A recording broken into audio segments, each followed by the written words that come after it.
Mewang sedap makan rukam, rukam tumbuh di samping mempelam. Dari bunyi sambutan salam, nampaknya jamaah ini belum makan malam. Kalau tuan sholat Jumat pergi ke tebing. Kalau mau badan sehat, rajin-rajin dengan Pak Kapolda jogging. Insyaallah beliau sehat walafiat. Di samping beliau ketua masjid, imam besar Masjid Raya An-Nur. Protokol kita malam ini ketua Yayasan Tabung Wakaf Umat, dan tentu saja tamu spesial kita, narasumber kita, Koh Don Ditan. Kita doakan beliau sehat walafiat, panjang umur. Ketika hijrah pertama, sahabat Nabi dipimpin oleh Ja'far bin Abi Thalib, saudara kandung Sayyidina Ali bin Abi Thalib, dari Makkah turun ke Yaman, dari Yaman menyeberang Laut Merah, masuk ke Djibouti, terus masuk ke Habasyah. Habasyah itu sekarang Ethiopia. Di sana mereka mendapatkan suaka politik dari laki-laki namanya Najasyi. Lalu Najasyi bertanya kepada Ja'far bin Abi Thalib radhiyallahu an, bagaimana Muhammad sallallahu alaihi wasallam menyikapi Nabi Isa? Maka Sayyidina Ja'far bin Abi Thalib membacakan surat Maryam. Lalu itu di Makkah, karena surat ini turun sebelum hijrah. Lalu kemudian ketika Nabi SAW sudah sampai di kota Al-Madinah Al-Munawwarah, datanglah orang-orang dari Najran. Makkah, di bawah Makkah ini Yaman, perbatasan Saudi Arabia dengan Yaman ada satu daerah namanya Najran. Orang Najran ini Nasara, datang menemui Nabi Muhammad SAW di kota Al-Madinah Al-Munawwarah. Mereka mau bertanya tentang bagaimana kedudukan Nabi Isa alaihissalam. Maka turunlah satu surat, namanya surat Ali Imran. Jadi ada dua surat khusus tentang Nabi Isa. Yang pertama surat Maryam, yang kedua surat Ali Imran. A'udzubillahi minasyaitonirrajim. Idz qalat imra'atu Imran, ingatlah ketika istri Imran namanya Hannah. Ada seorang laki-laki namanya Imran, punya istri namanya Hannah. Lalu dia berkata, nazartu inni nazartu laka ma fi batni muharrara. Saya bernazar nanti kalau anak saya ini lahir, dia akan menjadi muharrara. Muharrara itu kata ahli tafsir, khalisan li khidmati Baitul Maqdis.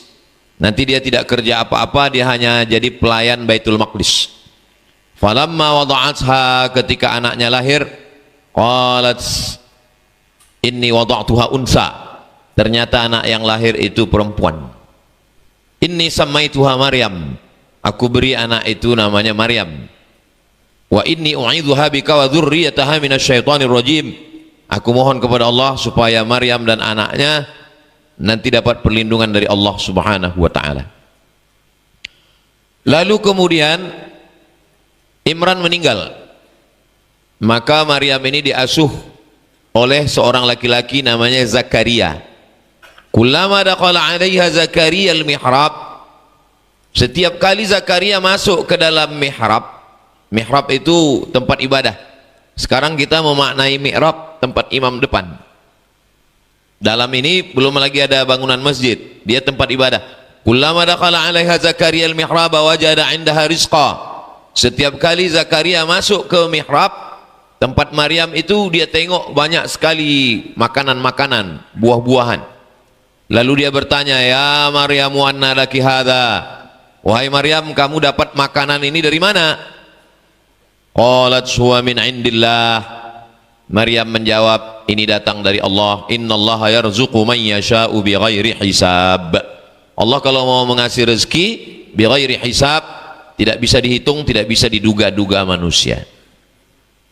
Jadi kalau ada orang yang merasa tidak nyaman membahas tentang Nabi Isa, maka berarti menghilangkan dua surat dalam Al-Quran, surat Ali Imran dan surat Maryam.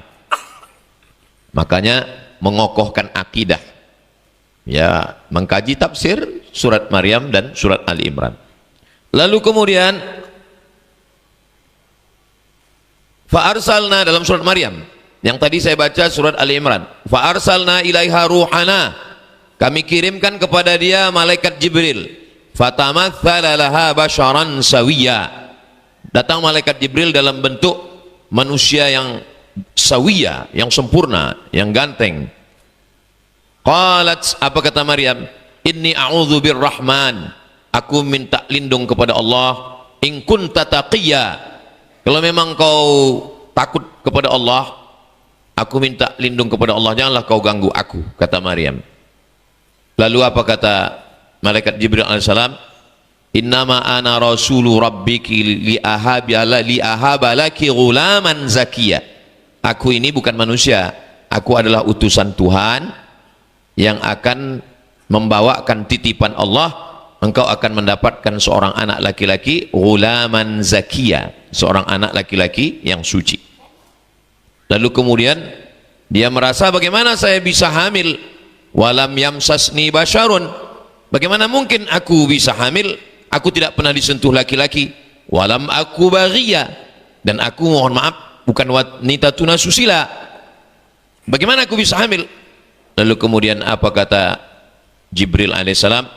Qala huwa alayya hayyin, itu tidak ada yang sulit, mudah bagi Allah. Innama amruhu idza arada syai'an ayyakula lahu kun fayakun. Innama mathala Isa indallah kamathili Adam, perumpamaan Nabi Isa itu bagi Allah ya sama aja macam Nabi Adam. Jadi kalau Nabi Adam tidak ada ayah, tidak ada ibu bisa, apalagi kalau ibunya ada. Jadi mudah sekali bagi Allah subhanahu wa ta'ala. Fa'aja'ahal makhadu, sampai akhirnya datanglah masa melahirkan. Dia hamil sampai masa melahirkan. Fantabadat bihi makanan qasiyya, lalu dia pergi ke tempat yang qasiyya, tempat yang jauh. Dalam ayat satu lagi, makanan syarqiyya, tempat di sebelah timur. Nah, jadi dua penjelasannya, satu tempat yang jauh dari pusat kota supaya jauh dari omongan orang, dan tempat yang sebelah timur dari Baitul Maqdis. Lalu kemudian dia pun sampai masa melahirkan, dia bersandar di batang pohon kurma. Lalu apa kata Allah? Wa huzzi ilaiki bi jiz'in nakhlati, goncangkanlah pundakmu ke batang pokok kurma itu. Dia bersandar ke pokok kurma. Wa huzzi ilaiki bi jiz'in nakhlati, goncangkan pundakmu ke batang pokok kurma.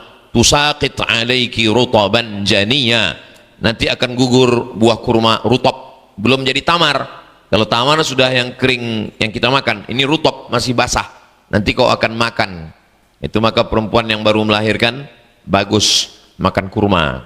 Lalu kemudian datang orang-orang Yahudi ini, padahal dia sudah pergi mengasingkan diri ke tempat yang jauh.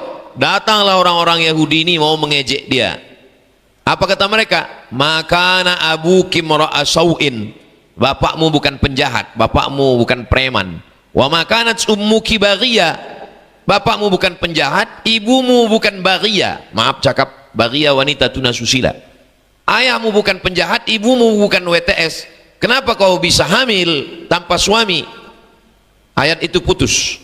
Wa makanat ummuki baghiyya, karena kalau dilanjutkan tidak layak, kalimat yang kotor. Ayahmu bukan penjahat, ibumu bukan wanita tuna susila. Kenapa kau bisa hamil tanpa suami?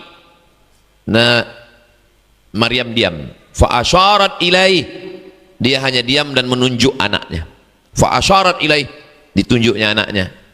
Lalu kemudian disitulah datang mukjizat. Anaknya itu ngomong waktu masih kecil itu, inni abdullah, aku hanyalah hamba Allah. Atani alkitab, Allah memberikan kitab kepadaku, Injil. Kemudian aku adalah Rasul yang diutus oleh Allah subhanahu wa ta'ala.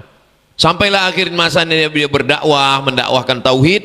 Lalu kemudian berkoalisilah orang-orang Yahudi yang tidak suka. Lalu kemudian orang Romawi yang tidak takut perkumpulan orang banyak ini, mereka ingin membunuhnya.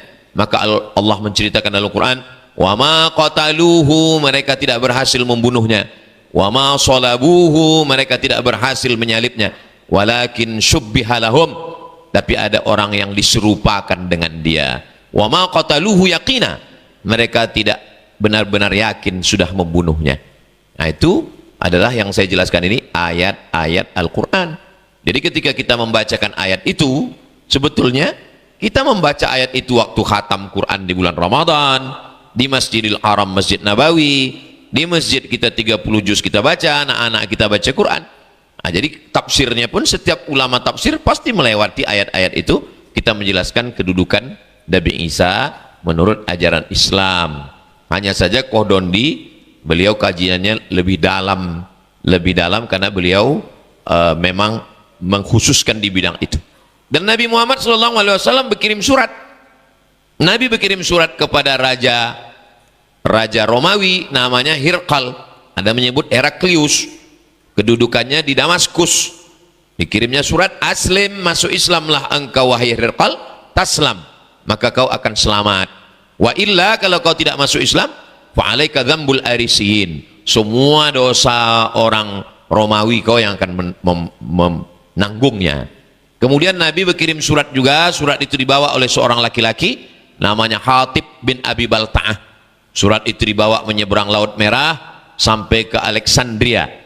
Di Alexandria surat itu diberikan kepada pemimpin Alexandria namanya Jirjis, gelarnya Muqawqis.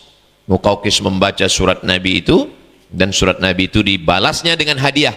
Dikirimnya asal banha, madu, diminum Nabi. Dikirimnya bighal, kendaraan lebih besar dari keledai, lebih kecil dari kuda, ditunggangi Nabi. Diberikannya kain, kain pun dipakai oleh Nabi. Dikirimnya perempuan 2 orang. Yang pertama namanya Maria Al-Qibtiyah. Kemudian ada satu lagi perempuan namanya Sirin. Yang Sirin itu menikah dengan pembaca syair. Kalau mau perang dibacakan syair semangat, namanya Hasan bin Thabit. Nah, lalu Hasan bin Thabit menikah dengan Sirin. Sedangkan Maria Al-Qibtiyah, lahir anak Nabi laki-laki dari Maria Al-Qibtiyah. Semua anak Nabi dari Sayyidatuna Khadijah. Ada satu dari Maria Al-Qibtiyah, yaitu namanya Ibrahim, meninggal umur 18 bulan, makamnya di pemakaman Baqi. Jadi Islam, Al-Quran menjelaskan surat Ali Imran, surat Maryam, lalu kemudian Nabi berkirim surat, mereka berinteraksi sosial, dan bagian dari akidah Islam adalah meyakini bahwa Nabi Isa adalah Nabi, hamba Allah, Rasul utusan Allah. Jadi kalau ada orang yang menjelaskan itu, ya dia sedang menjelaskan ajaran Islam. Jadi kalau ada orang mengatakan jangan bahas-bahas tentang Nabi Isa, loh, tidak bisa, karena Nabi Isa ada dalam 2 surat khusus. Kita sedang mengkaji tentang bagian dari ajaran Islam, bukan kita membahas ajaran orang lain.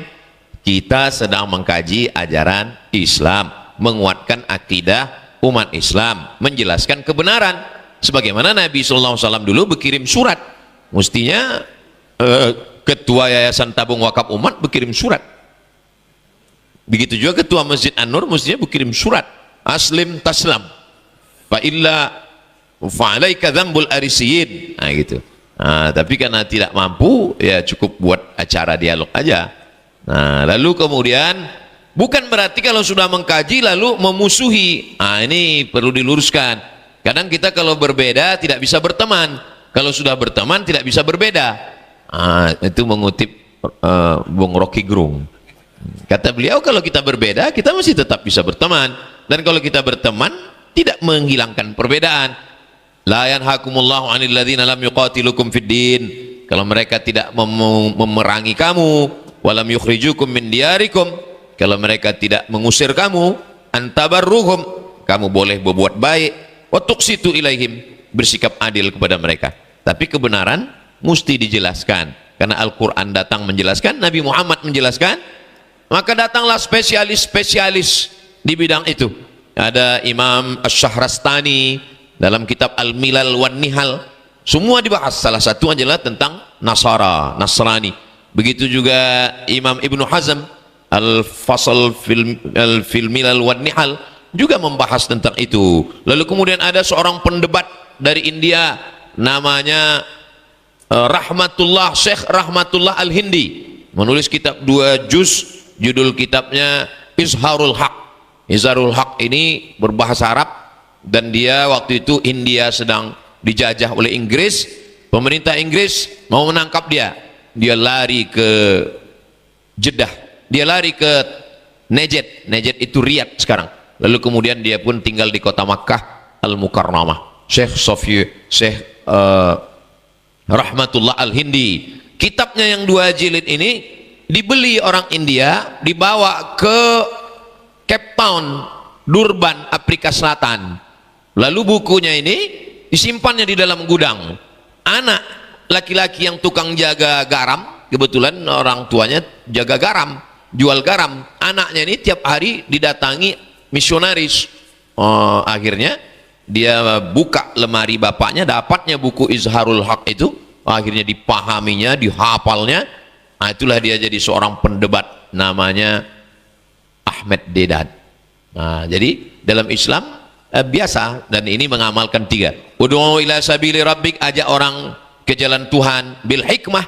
Ada dai itu caranya dengan hikmah, dan ceramah, mengajak orang sabar, mengajak zikir, mengajak sholawat. Ini bil hikmah. Ada yang bil mau'izatil hasanah, ada dengan suri tauladan yang baik. Tapi ada yang ketiga, wajadilhum, dia model debat. Nah, jadi kebetulan Kohdon Ditan memilih jalur yang ketiga. Jalur 1 ini banyak, jalur 2 banyak, jalur 3 ini minim. Nah, kita mau dapat ilmu dari beliau malam ini, wajadilhum, debatlah billati hiya ahsan, dengan cara yang baik. Inna rabbaka huwa a'lamu biman dhalla an sabilih wa huwa a'lamu bil muhtadin. Begitulah perjalanan tentang Islam, memahami bagaimana kita berjiran, bertetangga, berkawan, bersahabat, berbeda agama. Ini sekedar mukaddimah pengantar. 25 menit dari Ustadz Al-Nob sudah saya sampaikan. Jangan kemana-mana, kita lanjutkan setelah yang satu ini. Terima kasih. Wassalamualaikum warahmatullahi wabarakatuh. Waalaikumsalam warahmatullahi wabarakatuh. Jadi jelas pemaparan Ustadz, bagaimana kita menyikapi Nabi Isa, bagaimana tentang keluarga Nabi Isa, bagaimana kemudian hubungan kita dengan orang-orang pengikut Nabi Isa. Dan jelas sikap kita bahwa beda agama tidak menghalang kita mengkaji akidah kita sendiri. Meskipun nanti orang menilainya dengan berbagai persepsi. Malam ini kita akan minta Kohdondi, beliau akan bercerita kok bisa nih kok nyebrang kok, sehingga bareng Ustaz Abdul Somad duduk sekarang kok. Dulu kan tidak gitu. Yang kedua, ini apa dulu sentilan-sentilannya kok bisa tersentuh sehingga akhirnya sampai di sini. Yang ketiga kok pengalaman-pengalaman yang unik kok, sejak dulu masuk sampai sekarang. Ini kita buka bersama agar jadi pemantik pertanyaan jemaah nanti kok. Silakan kok. Baik, assalamualaikum warahmatullahi wabarakatuh. Alhamdulillahirrabbilalamin, wassalatu wassalamu ala rasulillah. Segala puja dan puji syukur saya panjatkan kehadirat Allah Subhanahu wa taala. Selain daripada sekarang di samping saya adalah Tuan Guru Ustadz Abdul Somad yang sering saya tonton videonya, Masya Allah. Juga ada Bapak Kapolda dan pengurus Masjid Raya An-Nur Provinsi Riau, ya, Masya Allah. Saya bisa berada di depan bapak-bapak semua dan ibu-ibu. Saya mengucap syukur karena saya telah merasa diberikan penghargaan yang setinggi-tingginya dari Allah Subhanahu wa taala. Dengan apa? Dengan iman Islam, ya. Ketika saya bersyahadat tanggal 25 Juli tahun 2014, alhamdulillah saya merasa menjadi orang yang paling beruntung dengan iman tersebut, ya. Karena harta materi bisa dicari, anak soleh kita bisa dapatkan, ya, kesehatan kita bisa usahakan, tetapi iman Islam itu berasal dari Allah Subhanahu wa taala. Hidayah hanya milik Allah Subhanahu wa taala. Jadi alhamdulillah seperti yang tadi kita dengar mukadimah dari Ustadz Abdul Somad bahwa ada seorang pendebat Islam dari Afrika Selatan, almarhum Syekh Hamid Deedat, semoga Allah merahmati beliau. Video-video beliau itulah yang saya tonton. Ustaz Arnov ya. Yang saya tonton kira-kira dari tahun 2012 sampai 2014. Ketika saya menonton video-video beliau, saya masih Kristen. Ketika saya nonton, saya mendengar bahwa kitab saya, ini adalah kitab saya yang dulu ya. Izin ya Ustaz ya, saya taruh sini dulu ya. Nanti boleh saya buka Ustaz ya. Kitab yang dulu setiap minggu saya bawa ke gereja, oleh almarhum Syekh Hamid Didat dituduh ini di dalam kitab ada kebenaran yang bercampur dengan kebatilan. Itu sangat menggugah hati saya untuk membuktikan apa yang dituduhkan.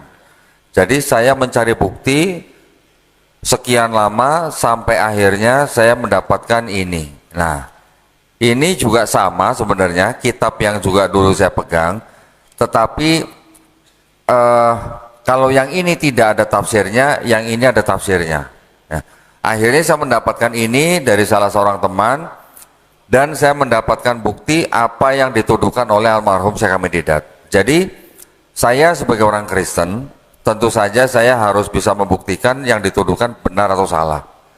Dengan bukti ini, akhirnya saya mengatakan, kalau begitu, kitab yang dulu saya pegang ini berarti tidak bisa disebut sebagai kitab suci. Kenapa? Karena di dalam kitab yang ada tafsirnya mengatakan ada ayat yang tidak asli.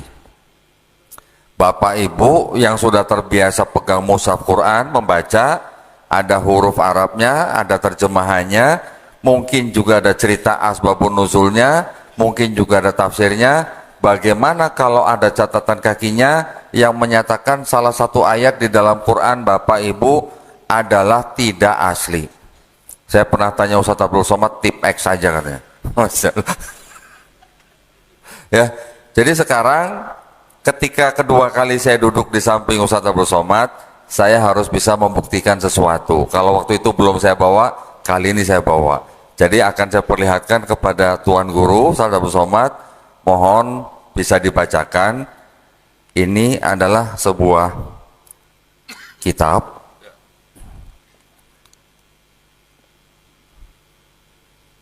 Di sini ada tulisan begini Ustaz, tidak untuk diperdagangkan, dengan pengantar dan catatan lengkap, dipersembahkan umat Katolik Indonesia oleh Direktorat Jenderal Bimbingan Masyarakat Katolik Departemen Agama Republik Indonesia. Percetakannya Arnoldus ND. Di sini ada ayat, ada catatan kaki. Nah, ayat yang akan saya tunjukkan kepada Tuan Guru Ustaz Abdul Somad ini adalah yang dianggap satu-satunya ayat yang mengajarkan konsep tentang Trinitas, ya, Trinitas. Jadi kita mungkin pernah mendengar bahwa saudara kita di kalangan Kristen itu akidahnya dengan konsep ketuhanannya itu menceritakan tentang Trinitas. Ayatnya ada di dalam surat 1 Yohanes pasal 5 ayat ke-7 saat ini. Bisa tolong bacain.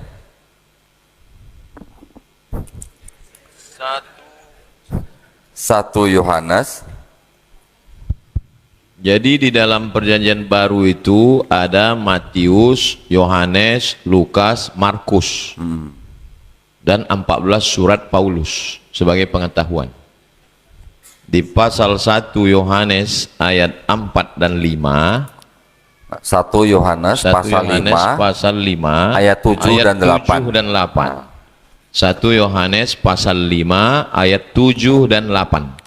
Sebab ada 3 yang memberi kesaksian di dalam sorga, Bapa, Firman, dan Roh Kudus, dan ketiganya adalah satu. Ayat 8, dan ada 3 yang memberi kesaksian di bumi. Nah, ayat ini yang dianggap mengajarkan Trinitas karena apa? Menyebutkan Bapa, Firman, dan Roh Kudus, dan ketiganya satu. Ya. Ayat lain tidak ada yang menyebutkan dan ketiganya satu. Ada catatan kaki Ustaz di bawah ini. Bagian ayat ini, silakan Ustaz. Bagian ayat ini tidak terdapat dalam naskah-naskah Yunani yang paling tua, dan tidak pula dalam terjemahan-terjemahan kuno, bahkan tidak dalam naskah-naskah paling baik dari Vulgata. Bagian ini kiranya aslinya sebuah catatan di pinggir halaman salah satu naskah terjemahan Latin yang kemudian disisipkan ke dalam naskah-naskah yang oleh penyalin dan akhirnya bahkan disisipkan ke dalam beberapa naskah Yunani. Karenanya bagian ini pasti tidak ada. Pasti tidak asli, Ustaz. Pasti tidak asli. Nah. Mata udah. Boleh diulang, Ustaz? Karenanya Bagian ini pasti tidak asli. Nah. Tidak asli kata lainnya apa, Ustaz? Bukan saya ngomong ya. Ini yang ngomong ya. Jadi maksud saya begini. Jadi yang menulis komentar tadi siapa? Ini, Ustaz. Nah, ini ada yang namanya imprimatur nih. MGR Donatus Jagom SPD, Uskup Agung ND. Sini ini kitab ini sebenarnya diterjemahkan dari kitab Bible yang sama yang versi Yerusalem. Ya. Versi Yerusalem itu diterbitkan tahun 1966. Diterbitkan dalam bahasa Inggris, diterjemahkan ke dalam bahasa Indonesia oleh ini percetakan Anorus ND. Nah, jadi kalimat atau ayat yang tadi itu memang sudah sangat populer bahwa ayat itu ternyata memang tidak otentik. Kalau orang Islam bilang tidak sahih gitu, istilahnya gitu ya. Ayat itu tadinya adalah sebuah catatan di pinggir halaman. Jadi kalau zaman dulu orang menyalin kitab yang disebut kitab suci, itu mereka menyalin dalam bentuk kolom-kolom, Ustaz. Ada yang 2 kolom, ada yang 6 kolom. Biasanya nanti yang disalin itu nanti sama penyalinnya biasanya suka ada catatan di pinggir halaman. Tadi dikatakan ini aslinya adalah catatan di pinggir halaman yang kemudian disisipkan menjadi ayat gitu. Jadi tadinya pemikiran agama menjadi agama ya. Dengan ayat itu akhirnya saya mendapatkan bukti seperti ini, baru saya merasa kalau begitu ini tidak bisa disebut sebagai kitab suci. Akhirnya saya belajar agama-agama yang lain. Kristen akhirnya saya ketahui bahwa itu Kristen artinya adalah gelar daripada Yesus. Kristen bahasa Indonesia, Christ bahasa Inggris, Kristos bahasa Yunani, Mesias bahasa Ibrani, The Mesiho bahasa Aramaik, bahasa Arabnya Al-Masih ternyata. Tapi konsepnya sedikit berbeda ya kalau Isa Al-Masih dan Yesus Kristus atau Yeshua HaMashiach.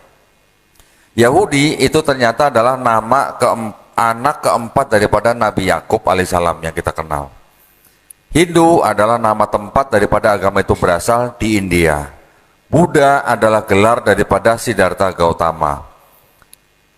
Konghucu itu adalah nama nabi daripada agama tersebut.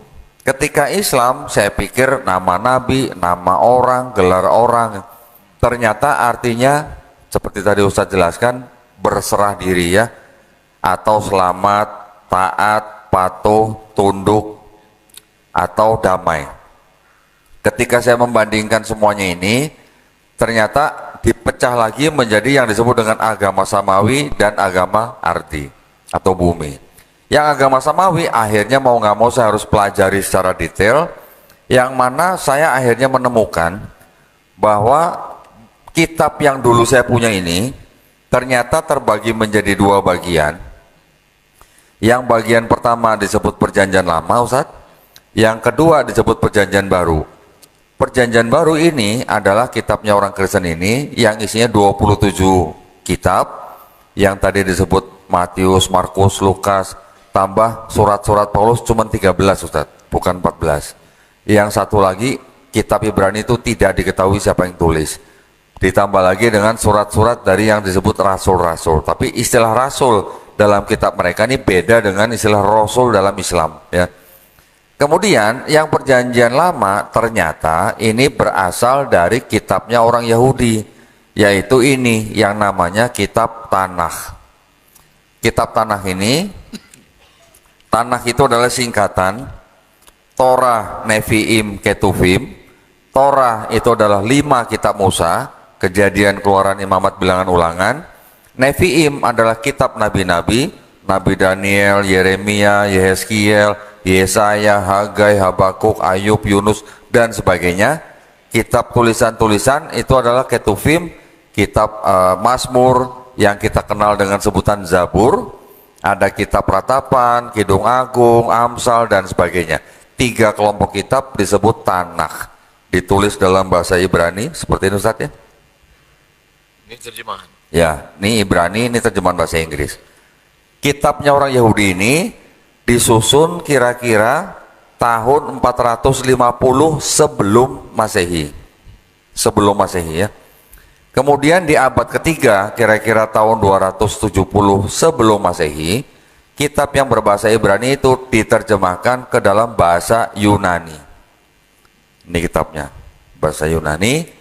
Kira-kira tahun 270 sebelum Masehi. Kemudian terjemahan Yunani ini beredar secara luas, bahkan sampai Nabi Isa alaihissalam lahir, bahkan sampai Nabi Isa alaihissalam diangkat, dan beratus-ratus tahun sampai kira-kira di abad kedua, ketiga, keempat terjemahannya diresensi atau dikritik terjemahannya. Oleh siapa? Oleh bapak-bapak gereja Kristen sendiri.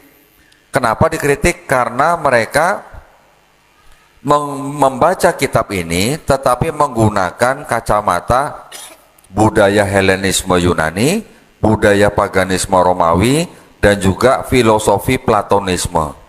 Akhirnya di akhir abad 4 kitab yang ini terjemahan dijadikan satu dengan kitabnya Perjanjian Baru Kristen. Jadilah kitabnya orang Kristen yang pertama di akhir abad 4 Masehi, 300 tahun lebih setelah Nabi Isa alaihissalam diangkat ya. Quran kita tidak sampai 2 tahun sudah menjadi mushaf ketika zaman sahabat Abu Bakar ya radhiyallahu anhu. Ketika digantikan oleh sahabat Umar bin Khattab 10 tahun, kemudian digantikan lagi oleh sahabat Utsman bin Affan, tidak sampai 13 tahun sudah dikodifikasi lagi menjadi mushaf Quran. Dan Quran-Quran dengan dialek selain Quraisy dibakar, tulis ya, supaya seragam. Itu tidak sampai 2 tahun sudah jadi mushaf setelah Nabi Muhammad SAW wafat.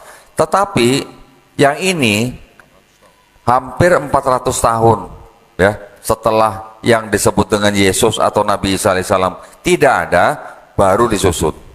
Jadi jaraknya jauh sekali. Kemudian menurut kalangan Kristen sendiri ya, baik dari kalangan yang mempelajari tentang Perjanjian Lama dan Perjanjian Baru, ternyata di dalam Perjanjian Lama yang 5 kitab Musa tadi berasal dari yang namanya 4 mazhab. Orang Israel juga punya mazhab, Ustaz. Ketika mereka dibuang ke Babel, itu mereka membuat 4 mazhab, yaitu apa? Yahwis, Elohis, Deuteronomis, dan Priestly. 4 sumber ini yang menjadi 4 sumber di dalam 5 kitab Musa, sehingga banyak kontradiksi. Belum lagi nanti ada plagiarisme, belum lagi nanti ada kontradiksi di dalam ayat Perjanjian Lama sendiri. Yang Perjanjian Baru ternyata juga 4, Matius, Markus, Lukas, Yohanes, tidak ditulis oleh orang-orang yang pernah ketemu dengan Yesus, tidak ditulis oleh orang-orang yang pernah jalan-jalan bareng Yesus, dan tidak pernah ditulis oleh orang-orang yang tidak pernah ngopi bareng Yesus, Ustaz. Nggak pernah ketemu kan berarti nggak pernah ngopi, Ustaz ya. Jadi ini yang mengatakan bukan orang Islam, yang mengatakan adalah orang-orang dari kalangan Kristen sendiri yang mempelajari tentang Perjanjian Baru ya. Tetapi ternyata setelah saya pelajarin lebih dalam, Perjanjian Lamanya orang Yahudi itu sebenarnya mempunyai konsep ketuhanan yang serupa dengan Islam ya. Kalau kita sering membaca Bismillahirrahmanirrahim, Qul huwallahu ahad, Allahu samad, lam yalid walam yulad walam yakullahu kufuwan ahad. Ternyata di Perjanjian Lama ada ayat-ayat itu. Bilangan 23 ayat 19 mengatakan Tuhan bukan manusia, Tuhan bukan anak manusia. Ulangan 6 ayat 4 mengatakan Shema Israel, Adonai Elohenu, Adonai Ehad. Keluaran 9:14 mengatakan tidak ada sesuatu yang serupa dengan Tuhan di bumi. Banyak ayat-ayat di Perjanjian Lama yang menjelaskan bahwa Tuhan itu bukan manusia, Tuhan itu tidak bisa dilihat, tidak ada yang bisa tahan memandang wajahnya, Tuhan itu tidak berubah, Tuhan itu maha mengetahui.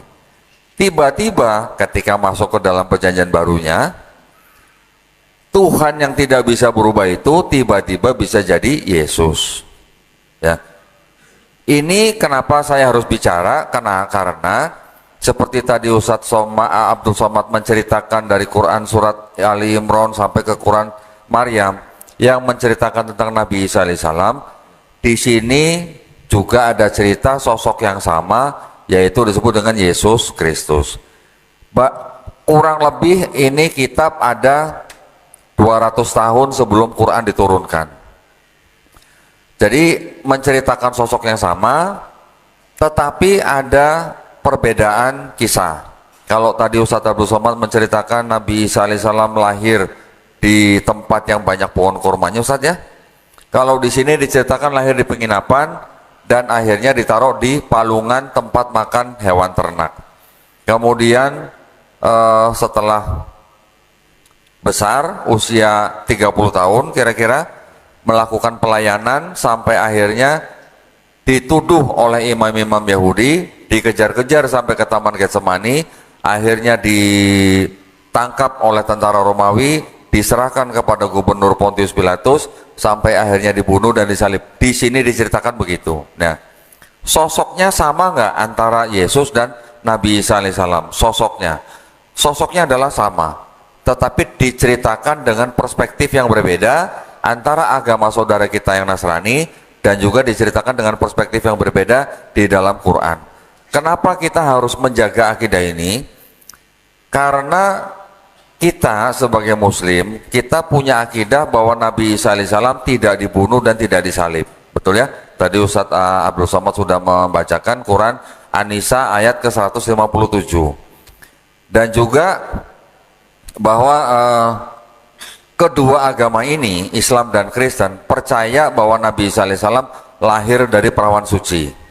Ini sama nih ya. Kalau Yahudi malah tidak percaya ada kelahiran dari perawan suci. Jadi Yahudi dan Kristen ada persamaan dan ada perbedaan, tetapi antara Kristen dan Islam juga ada persamaan, ada perbedaan. Jadi akidah ini yang tipis-tipis kita harus tahu persis gitu ya. Nah, masalahnya di dalam agama Kristen, mereka mempercayai bahwa Yesus dibunuh, disalib, dan bangkit di hari ketiga, kemudian diangkat ke surga, dan akhirnya disembah menjadi Tuhan. Ya, di kitab mereka juga ada ayat yang berbunyi, Yohanes pasal 14 ayat 6, Akulah jalan dan kebenaran dan hidup.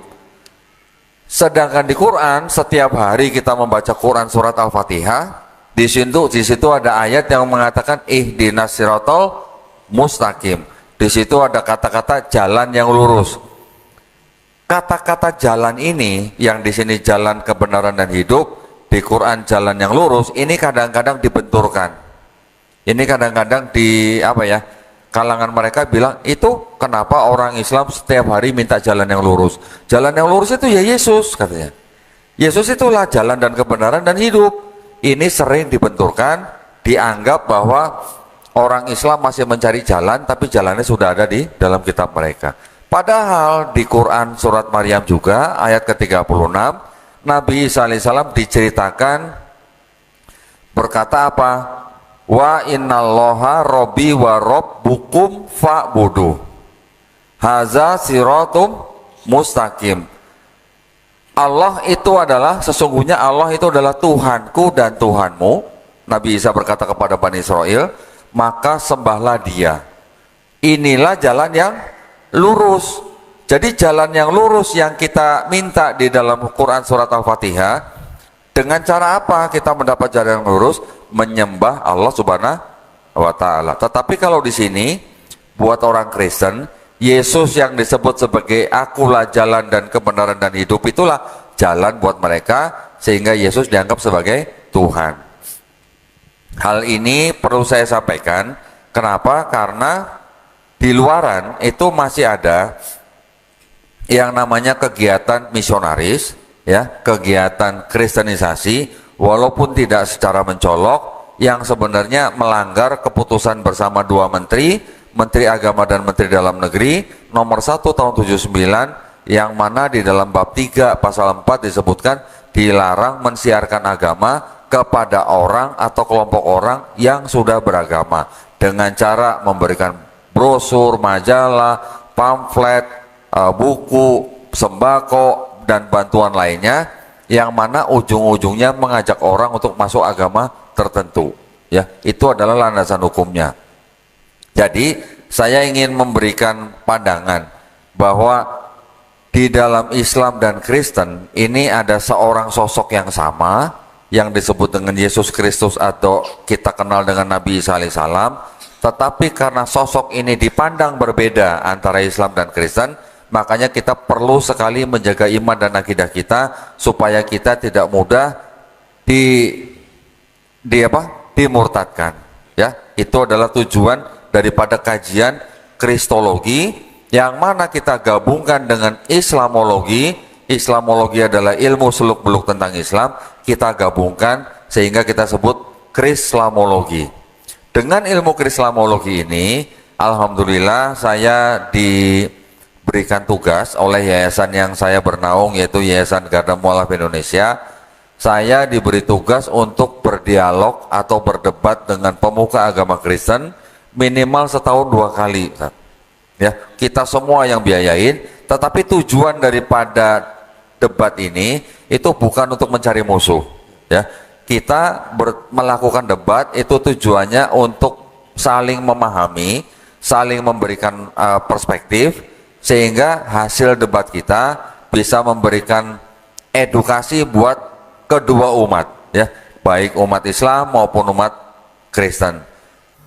Dan setiap debat itu kami semua melakukan dengan cara-cara yang paling baik sesuai dengan tuntunan Quran, Ustaz. Ya, semuanya kita yang tanggung, kita yang fasilitasi, bahkan kalau perlu kita koordinasi dengan pihak kepolisian untuk menjaga keamanan. Itu yang kami lakukan. Jadi bukan berarti kita mencari musuh untuk bermusuhan, tidak. Kita setelah debat bisa ngopi bareng dengan pendetanya, bisa makan bareng dan sebagainya. Ya, pengalaman kalau tadi Ustadz Alnof tanya, pernah saya berdebat dengan seorang pendeta yang senior. Saya hanya bertanya begini, Pak Pendeta, mohon maaf, sambil pegang ini ya Ustadz ya, 1 Yohanes 5 ayat 7 yang tadi dibaca oleh Ustadz Abdul Somad, itu firman Tuhan atau bukan? Tapi saya pegang ini, dan saya tahu dia tahu kitab ini gitu. Dia berani bilang bukan. Begitu ada seorang pendeta bilang bukan firman Tuhan di dalam kitab dia, buat kami sudah cukup. Ya, kita tidak menargetkan untuk mengislamkan siapa-siapa. Jadi buat kita sudah cukup ketika dia berani mengakui di dalam kitab dia ada ayat yang tidak asli, bukan firman Tuhan. Yang nonton tepuk tangan, Ustaz. Ketika saya tanya lagi, kalau begitu Pak, kitab yang Bapak pegang di meja itu kitab suci atau bukan? Dia bilang apa? Bukan. Sudah, buat kita udah cukup. Yang nonton tepuk tangan lagi, tambah kenceng lagi Ustaz. Ya, jadi artinya kita hanya butuh pengakuan bahwa ketika kita bisa membuktikan di dalam kitab mereka ada kebenaran, tapi juga ada kebatilan, buat kita mendapat pengakuan dari mereka, buat kita sudah cukup. Ya, yang penting yang menonton kan, yang menonton, umat Islam yang menonton, yang kita harapkan iman dan akidahnya tambah kuat. Kalau ada dari kalangan Kristen yang menonton terus kemudian mereka masuk Islam, itu hanya bonus buat kita. Karena kita semua tahu hidayah milik Allah SWT. Ya, jadi itulah yang kita lakukan. Kita juga sekarang jadi banyak, alhamdulillah didatangi oleh orang-orang dari kalangan Kristen dan juga dari kalangan Islam. Yang kalangan Kristen, mereka ingin melihat sendiri bukti-bukti yang saya punya. Bahkan ada yang datang, seorang perempuan dari kota Semarang, minta izin, kok boleh nggak saya foto-foto bukti-buktinya yang Kodoni punya? Boleh, silakan foto. Setelah difoto, dia bikin karya tulis sebanyak 35 halaman. Karya tulisnya dia pakai untuk papanya sendiri, jadi dia pakai untuk berdebat dengan papanya. Selama 2 bulan dia berdebat dengan papanya menggunakan foto-foto yang diambil dari buku saya. Setelah 2 bulan dia datang lagi, kok saya mau datang lagi? Boleh, silakan. Mau foto-foto lagi? Enggak, mau syahadat. Tapi sepanjang jalan dia ke tempat saya, dia juga masih berdebat dengan orang tuanya. Apa yang saya katakan kepada dia, jangan sampai membuat orang tua kamu membenci kamu karena kamu pindah agama. Di Islam kita diajarkan kita tetap harus menghargai dan menyayangi orang tua kita.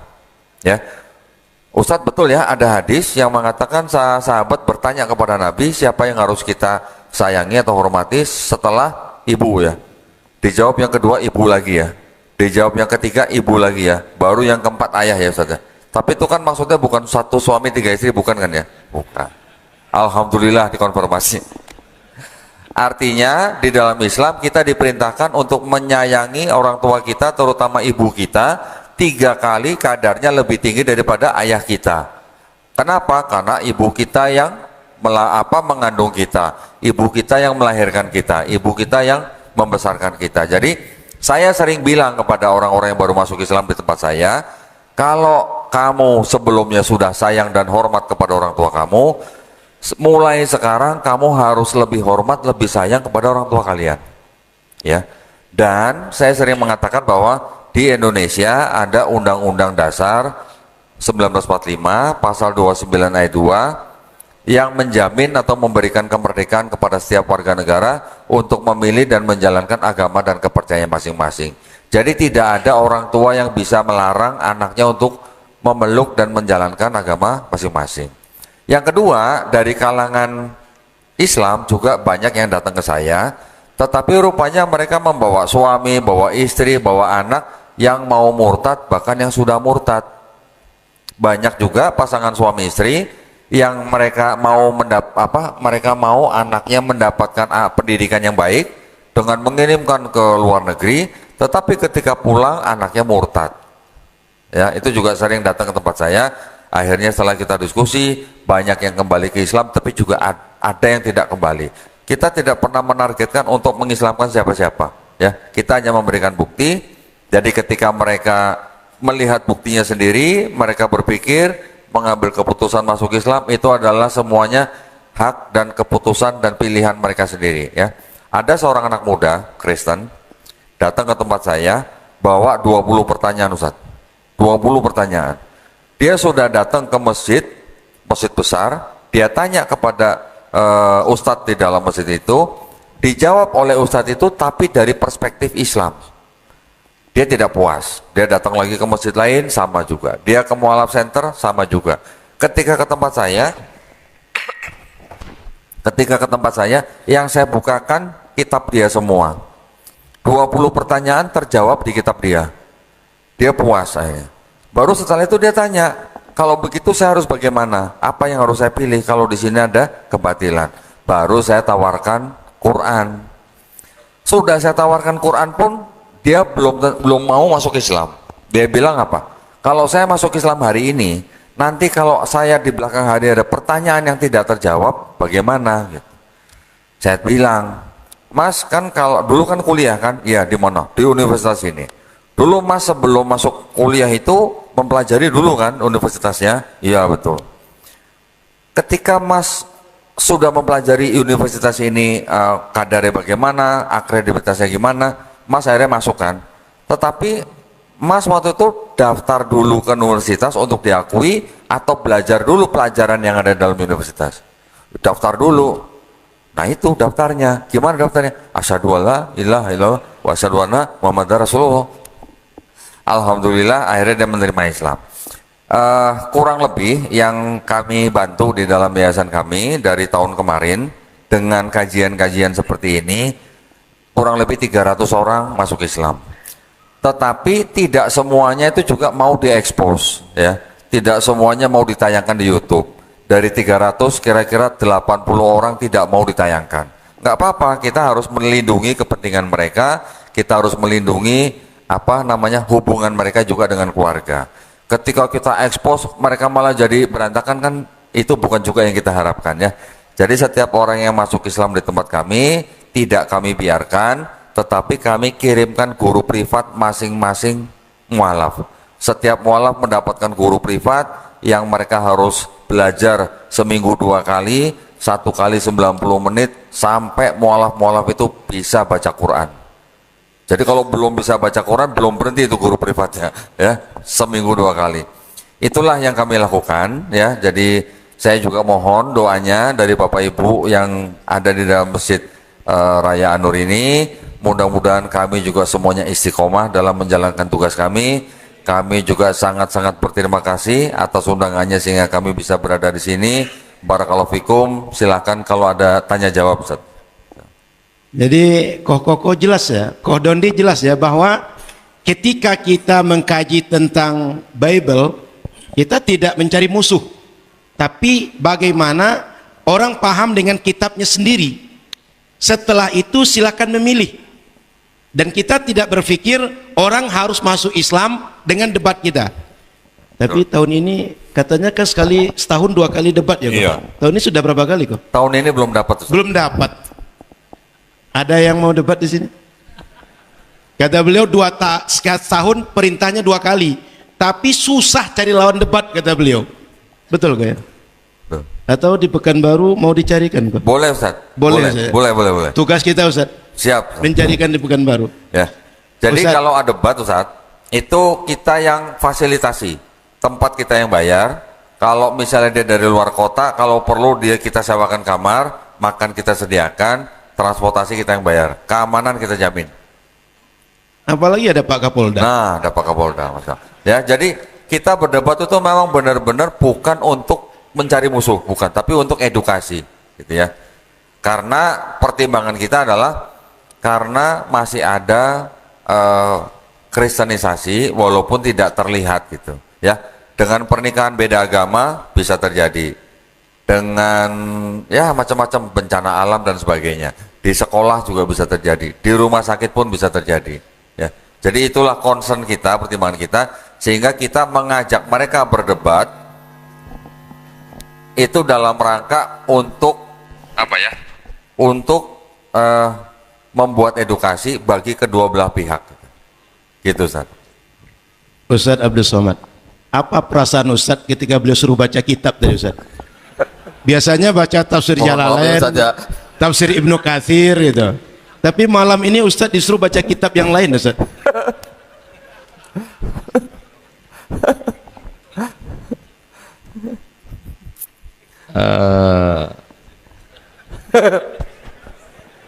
Kan buku apa itu ya, Nabi Isa membawa Injil, Nabi Musa membawa Taurat Ya. Sementara kan ketika misalnya ada orang Islam ditanya, kamu percaya sama Nabi Musa? Percaya. Percaya sama Nabi Isa? Percaya. Kan kedatangan Nabi Muhammad musaddiqan lima baina yadayya lima yadayhi minat Taurat wal Injil. Kamu mesti percaya kepada Taurat dan Injil.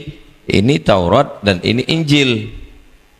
Itu gimana? Nah, ini penting juga. Terima kasih Ustadz sudah menanyakan. Ketika saya mempelajari kitab mereka dan mempelajari Quran dengan segala konteksnya, yang disebut dengan kitab Tauratnya orang Yahudi ini, ya, yang sekarang dipakai sama orang Yahudi dan mereka sebut sebagai Taurat, ini bukanlah kitab Taurat yang dimaksud oleh Quran. Yang pertama. Yang kedua, kitabnya orang Kristen yang mereka sebut Perjanjian Baru, yang di dalamnya ada kitab Injil, Matius, Markus, Lukas, Yohanes, itu juga bukan yang dimaksud dengan kitab Injil yang dimaksud Quran. Kenapa? Karena gini, saya yakin Ustadz Abdul Somad tidak pernah baca di dalam Quran atau hadis bahwa Nabi Musa alaihissalam dan pengikutnya menulis kitab Taurat. Betul, Ustaz? Saya yakin juga Ustadz Abdul Somad tidak pernah baca di Quran atau di hadis yang sahih Nabi Isa alaihissalam dan Hawariyun menulis kitab Injil. Betul, Ustaz? Saya yakin juga Ustadz Abdul Somad tidak pernah baca di Quran ada ayat yang mengatakan kami yang menurunkan Taurat, kami yang menurunkan Injil, dan kami pula yang menjaganya. Betul, Ustaz? Nah, Karena tidak ada itu, bagaimana kita bisa yakin bahwa ini adalah Taurat dan Injil yang dimaksud Quran? Ayat-ayat Quran yang lain membuktikan, nanti bisa membuktikan bahwa ini bukan Taurat dan Injil yang dimaksud Quran. Ketika kita membaca misalnya di Quran surat As-Saff ayat ke berapa? 6 ya, yang menceritakan Nabi SAW bahwa nanti akan ada Rasul lagi yang datang bernama Ahmad, betul kan? Apakah di sini ada nama Ahmad? Saya sudah cari, tidak ada. Kalau indikasinya ada, indikasinya.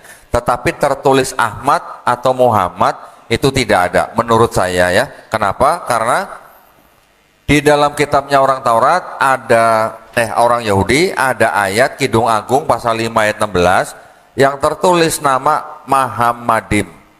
Beberapa teman saya dan guru saya juga ada yang mengklaim bahwa itulah nama Nabi Muhammad SAW yang ada di dalam kitabnya orang Yahudi.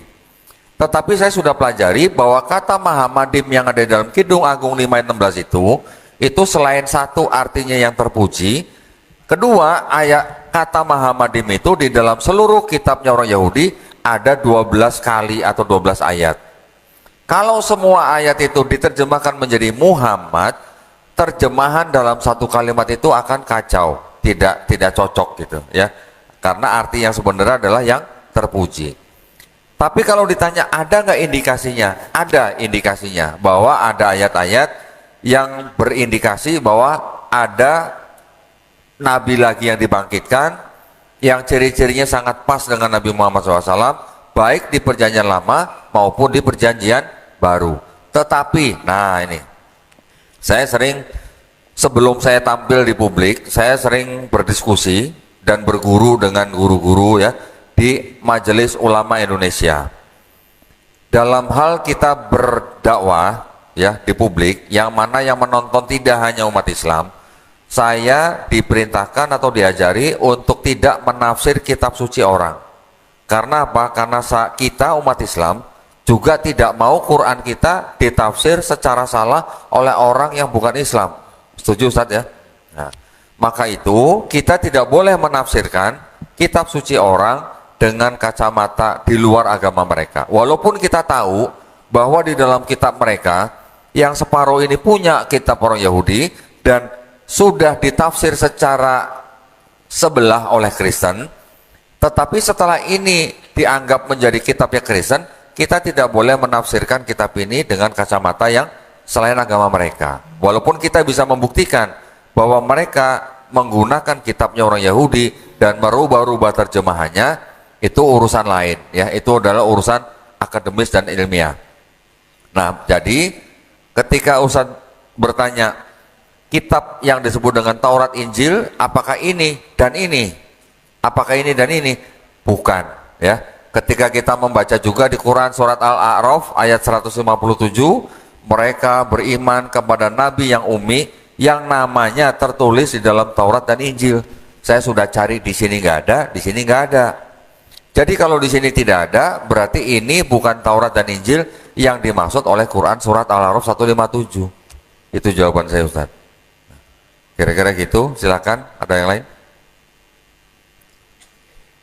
Jadi kok kitab suci yang dianggap sekarang kitab suci, tadi pendeta mereka mengatakan bahwa ini tidak asli. Paham cluenya ya? Kitab suci yang dianggap kitab suci, ternyata pendeta mereka menganggap tidak asli. Yang kedua, Ustadz Abdul Somad sudah membacakan sebuah catatan kaki yang menunjukkan bahwa tidak asli. Pakai pasti lagi. Pasti tidak asli. Asli. Jadi kita dilarang oleh kokoh tadi tidak boleh menafsirkan agama orang dengan perspektif kita, tapi mesti dengan perspektif agama itu sendiri. Betul. Selanjutnya kok, ketika orang bertanya, kan macam-macam pertanyaan orang kok. Bagaimana kokoh menjawab perbandingan antara wahyu dalam Islam dan agama lain? Apakah berdasarkan empiris atau logika atau spiritual atau apa kok? Atau cocok logi kok? Karena hari ini banyak orang cocok logi kok. Nah, akhirnya ada juga yang nanya begini. Saya suka kalau ditanya begini.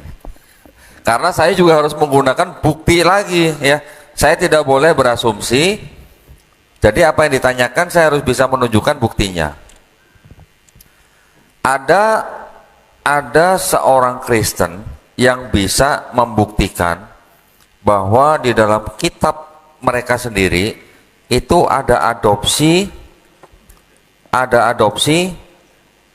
kisah-kisah novel.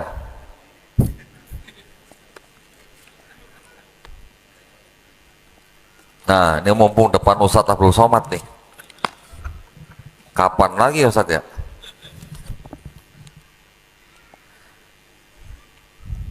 Jadi kalau kita baca Quran,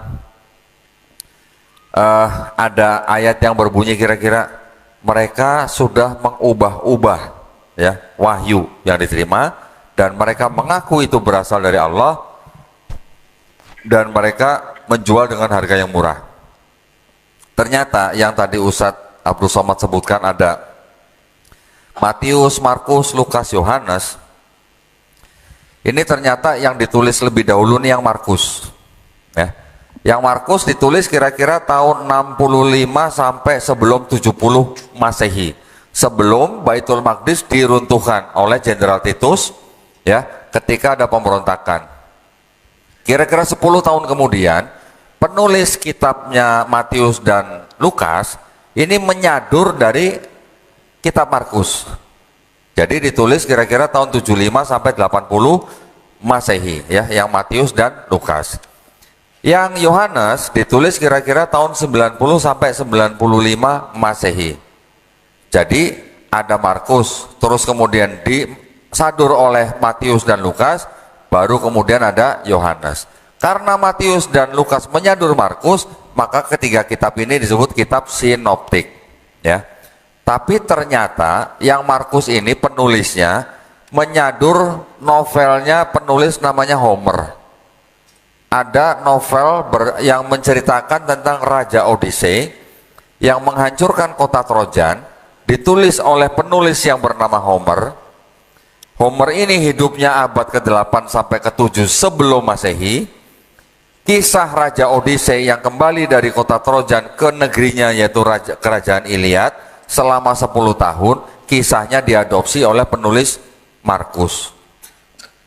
Ya, jadi Markus mengadopsi cerita novel, kemudian sama Kristen dijadikan kitab suci. Ya, ini mohon maaf, ini fakta. Belum ada pendeta yang membantah orang Kristen ini yang menulis ini. Yang Yohanes menyadur penulis bernama Euripides yang hidup dari tahun 480 sebelum Masehi sampai 406 sebelum Masehi, menulis novel tentang Dionysus, anak dewa Zeus. Disadur oleh penulis Yohanes menjadi kitab suci orang Kristen. Jadi tadi ada Markus menyadur Homer, Yohanes menyadur Euripides, Matius dan Lukas menyadur Markus. Jadi ini saling sadur menyadur begitu. Dan hal itu adalah biasa pada zaman itu, karena orang pada zaman itu bisa menulis sesuatu, menyadur sana menyadur sini dan mengaku sebagai orang lain, itu belum jadi kriminal gitu, tidak jadi kriminal. Makanya bisa terjadi seperti ini. Tetapi walau bagaimanapun di dalam kitab yang ada kontradiksinya, yang sadur menyadur, yang ada kebatilannya, ternyata masih ada yang namanya kebenaran. Nabi Muhammad SAW sendiri melarang sahabatnya untuk menerima semuanya atau menolak semuanya ya. Juga Nabi Muhammad SAW sendiri malah mengizinkan sahabat Sa'id bin Sabit untuk belajar bahasa Ibrani supaya dia juga bisa membaca gulungan-gulungan yang disimpan oleh para sahabat. Jadi intinya kita masih bisa bilang bahwa di dalam kitab mereka ini, baik dari kalangan Yahudi dan Nasrani, ini masih ada kebenaran. Tetapi ini sudah bercampur dengan kebatilan. Saya jelaskan sedikit lagi tadi tentang yang di Perjanjian Baru. Di Perjanjian Baru ini juga bisa dibagi menjadi 4 kitab yang disebut tadi Matius, Markus, Lukas, Yohanes, dengan tulisan-tulisan orang yang disebut dengan Paulus. Paulus inilah yang menjadi pendirinya agama Kristen, Ustaz. Jadi bukan Yesus ya, Ustaz ya. yang mendirikan agama Kristen atau yang pertama kali disebut Kristen itu adalah orang yang bernama Paulus, bukan Yesus. Ya, ketika Paulus dan Barnabas sudah tinggal di kota Antioquia, mereka dan pengikutnya baru disebut sebagai orang Kristen. Ajarannya Paulus dan ajaran Yesus yang tertulis dalam kitab mereka ini ada yang tidak matching, tidak sejalan. Tidak sejalannya bagaimana? Yesus di dalam Matius pasal 5 ayat 17-18 mengatakan, jangan kamu menyangka aku datang untuk membatalkan hukum Taurat. Aku datang bukan untuk membatalkan hukum Taurat, tapi untuk menggenapinya. Selama langit dan bumi belum lenyap, satu iota atau satu huruf yang paling kecil dalam bahasa Ibrani tidak akan dihilangkan. Artinya sampai kiamat Taurat itu tetap berlaku buat orang Yahudi. Tetapi Paulus mengatakan di dalam di dalam Efesus pasal 2 ayat 15 bahwa Yesus yang mati sebagai manusia di atas kayu salib itu sudah membatalkan hukum Taurat. Buat siapa? Buat orang di luar Yahudi. Jadi orang yang di luar Yahudi tidak perlu di bawah hukum Taurat. Orang Yahudi harus tetap hidup di bawah hukum Taurat. Hukum Taurat apa aja? Ada sunat, babi haram, perpuluhan dan sebagainya. Buat orang non-Yahudi, hukum itu sudah tidak berlaku lagi. Makanya kalau dilihat, ajaran Yesus dan ajaran Paulus ini berbeda. Yesusnya masih sunat, Paulusnya mengajarkan tidak perlu sunat. Yesusnya tidak makan babi karena dia hidup di bawah hukum Taurat. Paulusnya mengatakan semua makanan halal. Yesusnya sholatnya sujud, Paulusnya mengajarkan berbeda. Sekarang gereja malah kebaktiannya hari Minggu, malah mereka menggunakan tarian-tarian. Yesusnya sendiri malah sujud. Yesusnya sendiri diceritakan berpuasa selama 40 hari. Orang Kristen ada yang berpuasa, ada yang tidak. Yesusnya diceritakan ketika disalib, jenazahnya dikafani. Orang Kristen sekarang kalau meninggal masuk peti mati pakai baju pengantin. Kebanyakan begitu kan? Yesusnya sendiri diceritakan di sini akikah, orang Kristen tidak melakukan akikah. Jadi ketika kita melihat, kita amatin agama apa yang laki-lakinya disunat, sholatnya sujud, tidak makan babi, berpuasa, matinya dikafanin, akikah, agama apa? Malah Islam, ya kan? Jadi saya bisa membuktikan dengan ayat-ayat di dalam kitab mereka, Yesus yang disembah oleh mereka sebagai Tuhan ternyata melakukan apa yang kita lakukan sekarang. Jadi sebenarnya kita juga melakukan sunnah Yesus di dalam Bible, Ustaz. Ya benar kan, Ustaz ya? Tetapi kan sunnah kita kan sudah disempurnakan ya di dalam Quran dan sunnah Rasul, ya. Tetapi kan mirip kan? Yesus sunat, Yesus puasa, Yesus sujud, Yesus nggak makan babi, Yesus dikafani. Lah kita semua melakukan itu, ya. Walaupun sholatnya mungkin jumlah rakaatnya berbeda. Ada satu lagi, Yesus juga dibaptis di sini, Pak. Kita dibaptis nggak, Ustaz Alnof? Enggak, loh.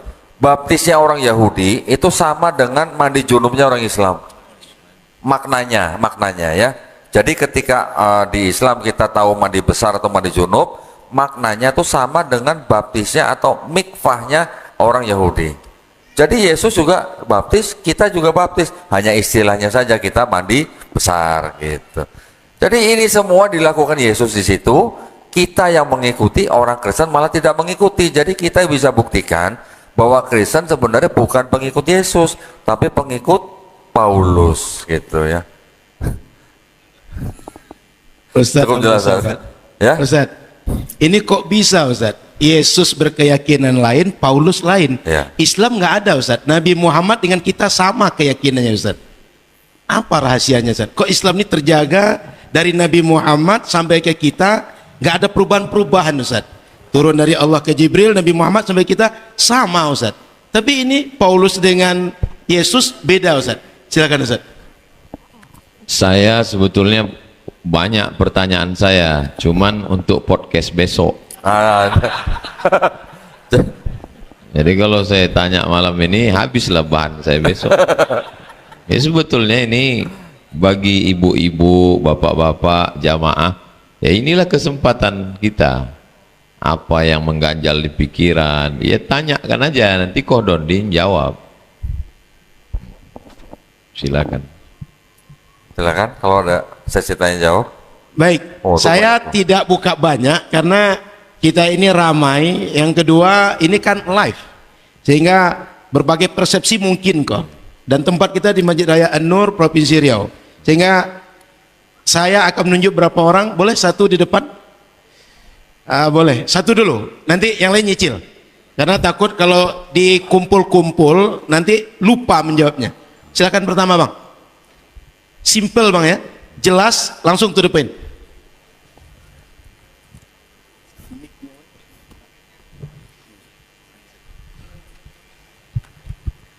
Bismillahirrahmanirrahim. Assalamualaikum warahmatullahi wabarakatuh. Waalaikumsalam warahmatullahi. Izin Ustadz, Tuan Guru, saya Hengki Brimana, izin mau bertanya. Jadi beberapa waktu lalu saya nonton film. Film itu film India, judulnya PK. Oh iya, pernah. PK. Jadi di dalam film itu beliau menyampaikan bahwa Tuhan itu ada dua, yaitu Tuhan yang menciptakan kita dan Tuhan yang kita ciptakan. Terus juga disampaikan bahwa Tuhan itu terkadang hanya satu, tetapi terkadang wrong number. Wrong number tadi itu salah sambung. Maksud salah sambung itu terkadang pesan yang disampaikan Tuhan itu salah yang disampaikan oleh penyambung-penyambung Tuhan yang di dunia. Nah, jadi pertanyaan saya, izin Ustadz Kurondi, terkait agama. Apakah agama itu sebuah kebutuhan yang diciptakan oleh manusia sendiri, ataukah agama itu memang penyampaian dari Tuhan untuk membentuk agama di dunia? Karena apa? Kalau kita jadikan perbandingan dalam acuan dari film tadi itu harusnya kalau memang Tuhan itu satu, harusnya agama itu nggak ada.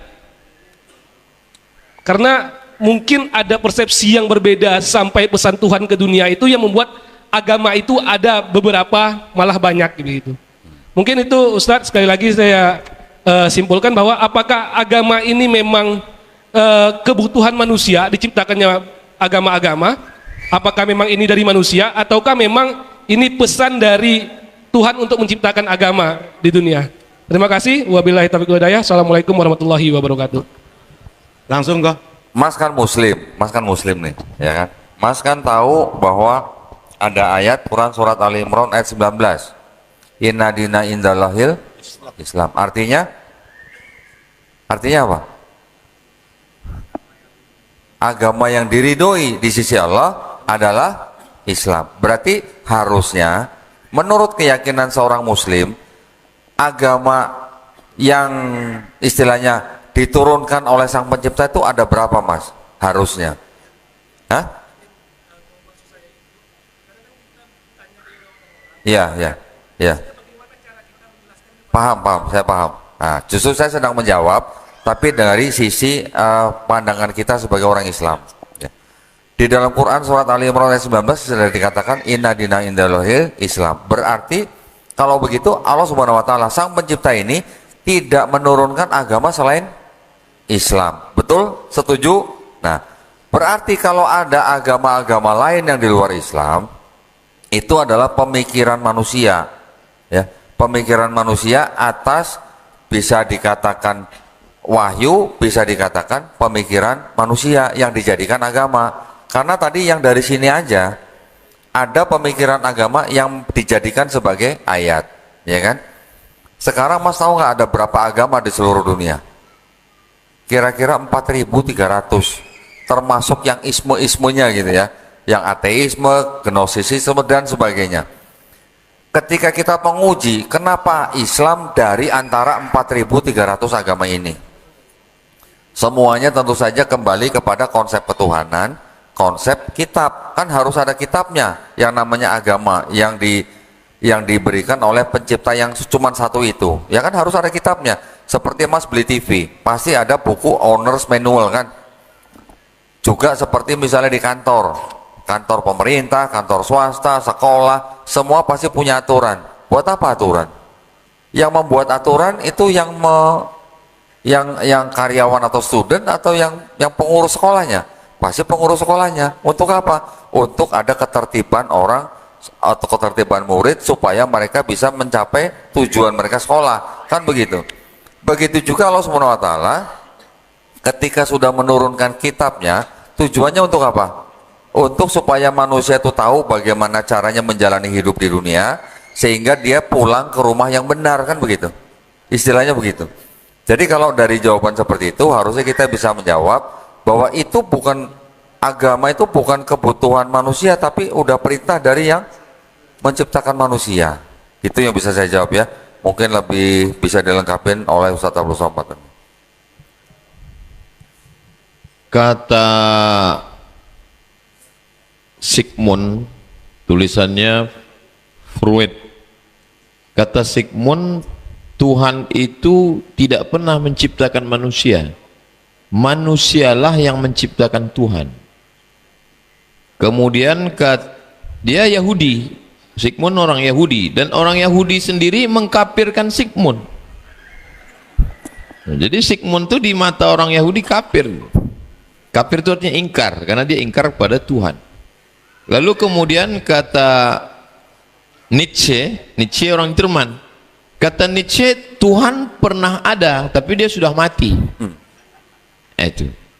Jadi mazhab yang ketiga, mazhab antum, dia mengkombinasikan tadi mazhab fikih tadi ya, yang antum sampaikan maksudnya, bahwa ada Tuhan yang menciptakan kita dan ada Tuhan yang kita ciptakan. Ginilah, misalnya saya mahasiswa, ya kan, terus nilai saya main judi online, saya malas datang, terus tiba-tiba ya tentu aja 14 semester kemudian hampir DO kan, lalu kemudian pulang ke rumah kampung, orang tua marah, kok udah dikirim duit, dikasih motor, dikasih kos-kosan, tiap bulan dikasih bayar, ini semua udah ditanggung, kenapa kau bisa 14 semester? Terus dia bilang, ini takdir Tuhan. Dia salahnya kan dua. Yang pertama, dia nakal, dia jahat. Yang kedua, dia melegitimasi kenakalannya itu dengan bawa Tuhan. Itu Tuhan yang dia ciptakan. Nah, bagaimana kita membedakan bahwa Tuhan yang kita sembah ini Tuhan yang kita ciptakan atau Tuhan yang menciptakan kita? Baliknya ke Quran. Tapi Quran itu kan lautan yang begitu luas. Maka datanglah ulama. Ulama bukan membuat agama, dia menyusun yang ada di Quran itu dengan hadis secara sistematis. Quran, hadis, akal, menyusunnya secara sistematis. Itulah yang disusun sifat 20 itu. Kenapa cuma 20? Ya misalnya gini, untuk mengklasifikasikan bahwa orang ini adalah jamaah An-Nur, ya kan? Orang ini jamaah An-Nur, maka imam besar beserta seluruh pengurus An-Nur membuat pasal-pasal. Tersusunlah 10 pasal. Kenapa 10? Ya menurut mereka kalau udah cukup syarat 10 ini berarti dia jamaah An-Nur gitu. Disusunlah 20. Siapa yang lolos sifat 20 ini berarti dia Tuhan. Yang mau ikut seleksi Tuhan ini sekarang menurut survei ada sekitar 4.000 Tuhan. Yang sekarang nih yang mau ikut tes jadi Tuhan ada sekitar 4.000. Itu bisa diseleksi dengan sifat 20. Itulah cerdasnya Asy'ariyah itu. Asy'ari itu cerdas. Misalnya ada satu artis ini dia nggak percaya agama, tapi dia percaya Tuhan. Nah, nama istilahnya agnostik. Kalau dia nggak percaya Tuhan sama sekali, ateis. Kata dia Tuhan ada, cuman agama terlalu sempit untuk menjelaskan Tuhan. Jadi dia bersemedi tengah malam. Kata dia naik ke langit dan dia ketemu Tuhan warnanya hitam. Itu kalau dia ngaji sifat 20, itu Tuhan itu nggak lulus. Pertama wujud. Tuhan yang dia tengok hitam itu wujud atau nggak wujud? Wujud, orang ada kok nampak wujud. Lulus berarti pasal 1. Yang kedua qidam. Qidam berarti tidak ada awalnya. Lulus juga, karena dia kan nggak tahu, bisa jadi dia memang nggak ada awalnya. Yang ketiga bako, lulus juga. Kenapa? Karena bisa jadi yang dia tengok hitam itu memang nggak ada selesainya, dia nggak ada finish, dia bako, wujud qidam bako, nggak lulusnya di pasal keempat, mukhalafatuhu lil hawadis. Kenapa? Karena ketika dia berwarna hitam, dia nggak lulus. Maka Tuhan yang duduk di atas aras itu nggak lulus jadi Tuhan. Yang senyum yang ngerti sifat 20. Nah, itu. Jadi kalau antum, pertanyaan antum itu cerdas. Saya suka yang begitu-gitu. Rasa diusuludin. Disitulah baru nampak kecerdasan ulama itu. Mereka tidak buat agama. Agama itu Islam. Lalu kemudian kalau memang Tuhan itu satu, kok agama bisa banyak? Lah, Nabi Sulaiman, coba tengok ucapan Ratu Bilqis, aslamtu ma'a Sulaiman, aku Islam bersama Sulaiman. Ibrahim, maka ana Ibrahimu Yahudiyan wala Nasraniyan walakin kana hanifan musliman. Nabi-nabi itu agamanya satu. Apa agamanya? Berserah diri kepada Tuhan. Tauhid. Semua agama nabi-nabi itu tauhid. Nabi Isa itu tauhid kok. Tauhid. Nah, tauhid kan kok. Asli itu ya. Ya soalnya tadi kan ada yang enggak asli. Asli, bisa dibuktikan. Iya, semua nabi-nabi itu agamanya tauhid. Hanya saja tata cara syariat ibadahnya disempurnakan dengan datangnya Nabi Muhammad SAW. Nabi Sulaiman meninggalnya kan sedang sholat dan dia berdiri. Taunya dia meninggal karena tongkatnya dimakan rayap. Nggak berani anak buahnya menegur dia, nggak ngasih tahu, Pak, Bapak kok lama kali berdiri. Nggak berani orang tuh. Sama lah kita sama Pak Kapolsek aja segan kita kan, apalagi Kapolda kan. Jadi Nabi Sulaiman itu berdiri, dia sedang beribadah sampai akhirnya tongkatnya itu dimakan rayap, jatuh. Nabi Sulaiman itu ibadahnya berdiri, dan kita ada sholat kita berdiri, kan berdiri sholat kita.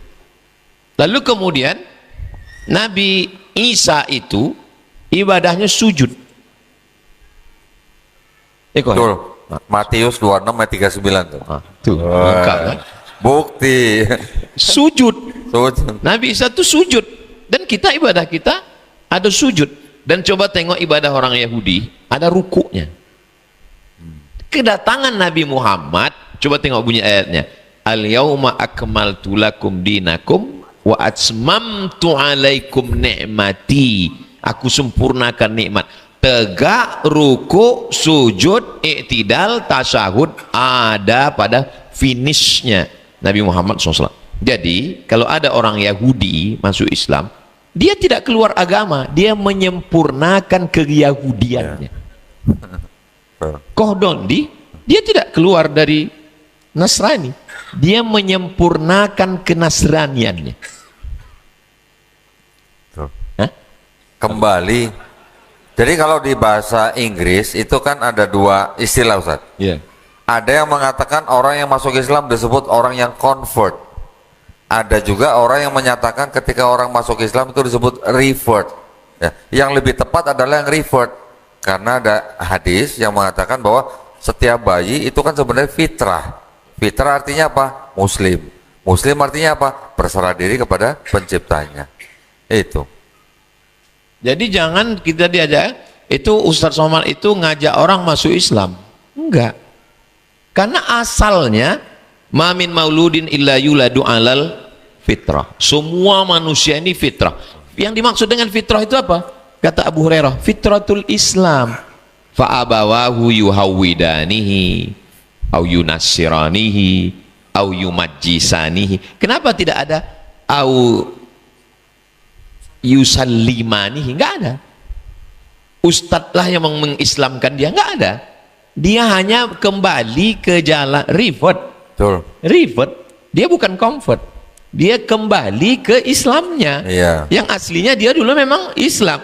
Makanya ketika nanti habis sholat Jumat jangan keluar dulu karena ada bersyahadat. Itu bukan syahadat dia yang pertama. Iya. Syahadat dia yang pertama dulu ketika ruhnya masih suci. Betul. Wa iz akhadha rabbuka min bani Adam min zuhurihim min dzurriyyatahum wa ashhadahum ala anfusihim. Waktu itu ruh semua ditanya Allah. Ruh, alastu bi rabbikum? Bukankah aku Tuhan kamu? Semua ruh orang waktu itu menjawab, bala syahidna. Kami bersaksi engkaulah Tuhan kami. Antaqulu yaumal qiyamah. Tapi setelah kamu di dunia di hari kiamat, kamu lupa. Saya kebetulan ruh saya masuk ke dalam perut orang Islam. Mak saya Islam, ayah saya Islam, sehingga saya tidak terlalu berat. Beban saya nggak berat. Ayah saya Islam, mak saya Islam. Tapi Kodondi, Ustadz Yahya Walone, Ustadz Nababan, Ustadz Felix Siau, Stephen, mereka sebenarnya itulah kenapa mereka balasannya dari nol, bersih, suci, karena perjuangan mereka berat. Nah gitu. Jadi ruh itu sebenarnya suci, tapi ketika dia masuk ke dalam jasad yang kotor ini, kan ada tuh, engkau bagai air, itu air yang jernih dia di dalam bekas yang berdebu. Itu bukan lagu cinta, itu lagu tauhid. Yang menyusun lagu itu Habib, marganya Syahab bin Syihab dari Johor, orang Malaysia. Engkau bagai air yang jernih, ruh itu suci di dalam bekas yang berdebu. Zahirnya kotoran itu terlihat, kesucian terlindung juga. Cinta atau usah nanti lah kita teruskan. Jadi dia tidak bisa hanya di mata, cinta hadir di dalam jiwa. Makanya kita menyeimbangkan antara, jadi ketika orang tadi sudah jauh jalannya, dia balik lagi ke Islam. Demikian. Wallahu a'lam. Baik, terima kasih Ustadz dan Kodondi. Repeat tadi bahwa agama ini bukan kita menciptakan. Agama ini dari Tuhan. Kita tinggal ikut agama. Inna dina indallahil Islam. Semua nabi agamanya Islam. Baik Bang. Singkat, jelas, dan to the point Bang. Baik, baik.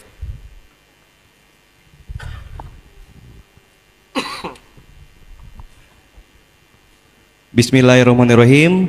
Assalamualaikum warahmatullahi wabarakatuh. Waalaikumsalam warahmatullahi wabarakatuh. Alhamdulillah kita diberikan kesempatan untuk saya bertemu dua idola saya. Alhamdulillah senang, bahagia.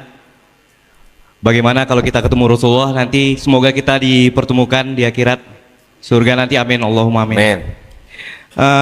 Terima kasih atas kesempatannya. Mohon izin Ustadz dan Kodondi, saya ngefans banget dengan Kodondi.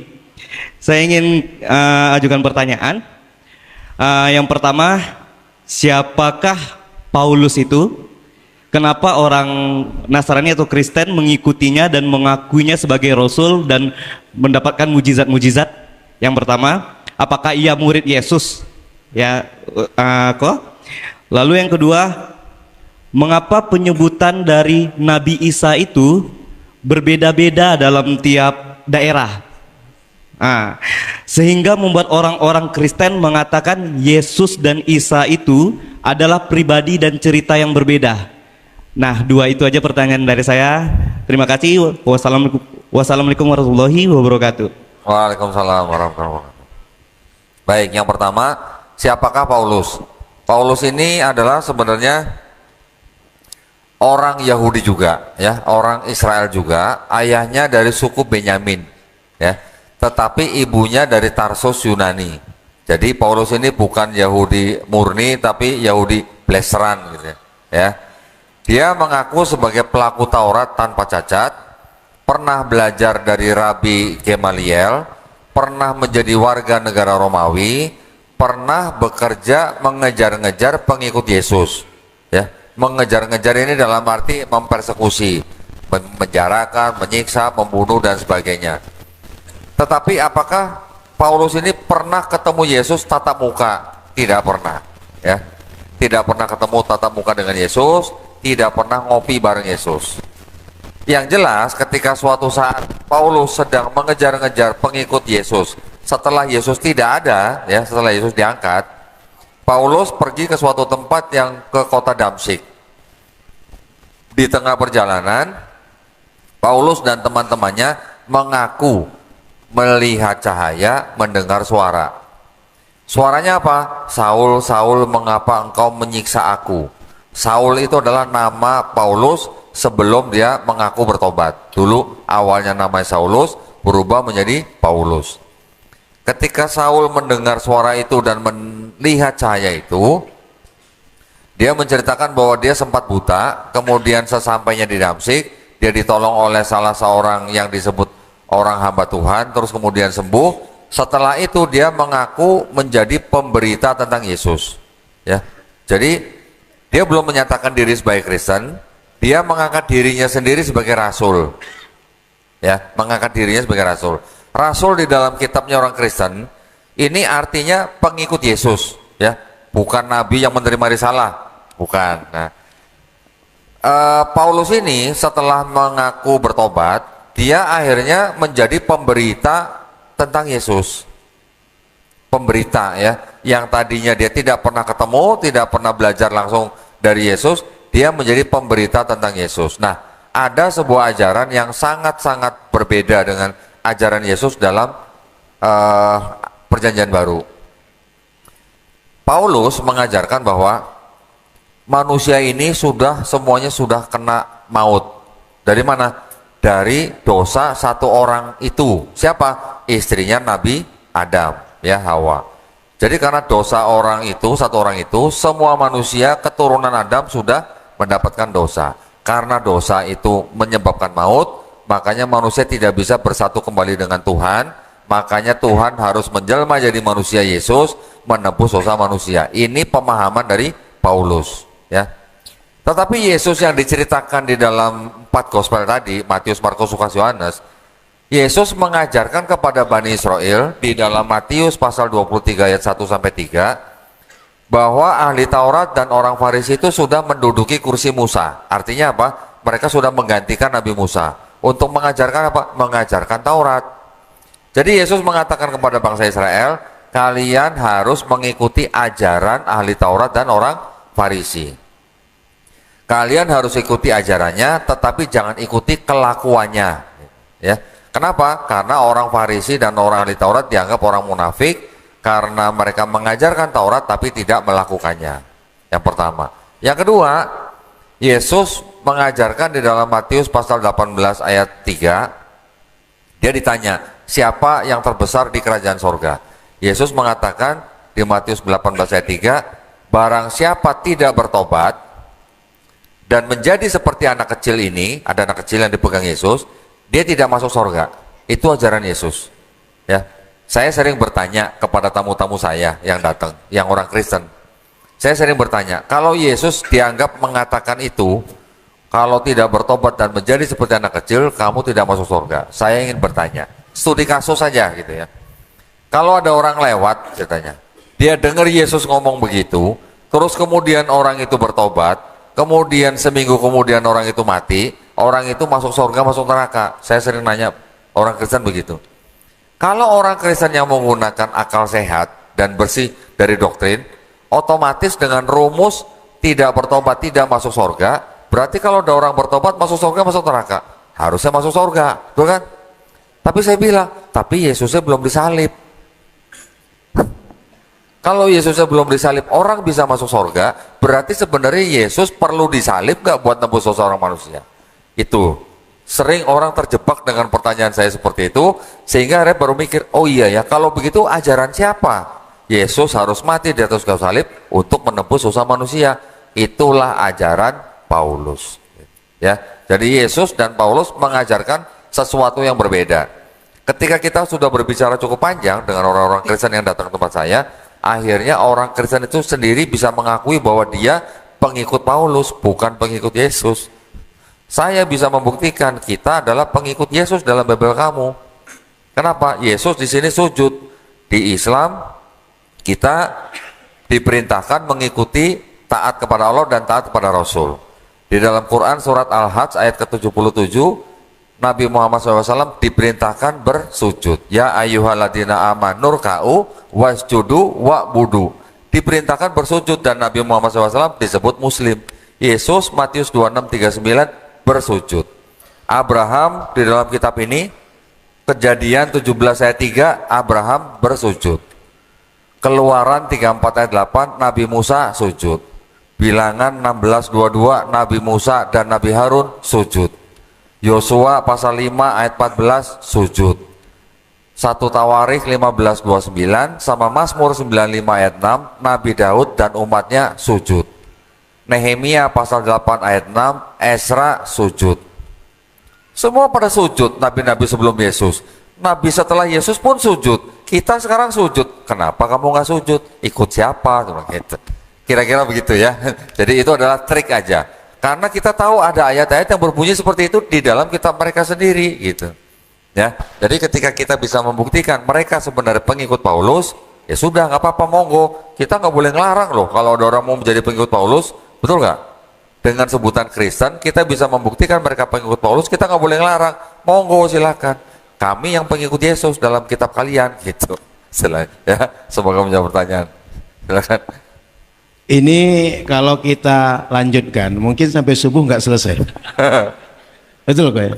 Bisa jadi begitu. Panjang. Saya ingin kasih tahu besok ada majelis agak spesifik di aula lantai 1 setelah zuhur. Jadi para penggerak dakwah, para mu'alaf, kemudian para pengelola organisasi, ya besok setelah zuhur dari jam 1 sampai jam 5 sore kalau kuat di Kalau aula kuat. lantai 1. Kalau kuat. Nah di aula lantai 1 ini di awal kita khususkan penggerak dakwah, para asatiz, dan bagi yang punya bacaan banyak dan penasaran, rasanya akal ini tak cukup dengan malam ini saja, besok hadir di sini. Sehingga mudah-mudahan akal itu mengantarkan seperti Koh Dondi dengan kritis beliau, refight beliau. Tapi ada orang Ustaz, akalnya dibuangnya Ustaz. Jangan-jangan nanti justru kebalikan dari Koh Dondi. Koh Dondi masuk, dia justru keluar Ustaz. Closing Ustaz. Kalau Tuan pergi menyelam membawa gasing, kalau sudah membahas tentang Islam sesungguhnya tidak ada closing. Karena besok masih berlanjut lagi, dan insya Allah closing kita adalah ketika wala tamutunna illa wa antum muslimun. Closing kita adalah ketika husnul khatimah. Closing kita adalah ketika selamat dari azab kubur. Closing kita ketika nanti kita di padang mahsyar bertemu dapat naungan singgasana, Amin. di bawah arasy, karena kita termasuk orang yang bersaudara karena Allah. Closing kita adalah ketika nanti kita mendapatkan salamun qaulam mir rabbir rahim. Apalah yang kita takutkan, apa yang kita cemaskan, hidup ini singkat. Saya hanya ingin, banyak hal yang tak bisa saya sampaikan karena keterbatasan ilmu saya.